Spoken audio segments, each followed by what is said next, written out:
Hello my dear friends, మరి నేనైతే వచ్చేసాను మీకోసం తాటి ఇడ్లీ చేసే విధానం తెచ్చేసాను ఫ్రెండ్స్ నేనైతే ఒక తాటి కాయకి మాత్రమే చెప్తున్నాను కొలతలు. ఫ్రెండ్స్ ముందు మనం పేస్ట్ని అయితే తీసుకుని పక్కన పెట్టేసుకుందాం.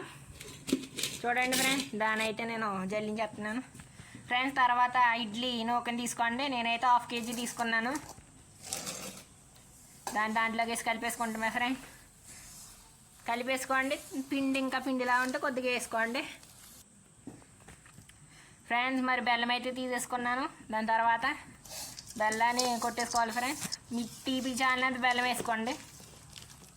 దాన్ని కలిపేసిన తర్వాత మనమైతే కొబ్బరికాయని ఒలుచుకుని రెడీ పెట్టేసుకుని దాన్ని చక్కగా కొట్టేసి దాంట్లో ఉన్న నీళ్ళైతే తాగండి ఫ్రెండ్స్. మరి ఆరోగ్యానికి ఎంత మంచిది కొబ్బరికాయ అంటేని.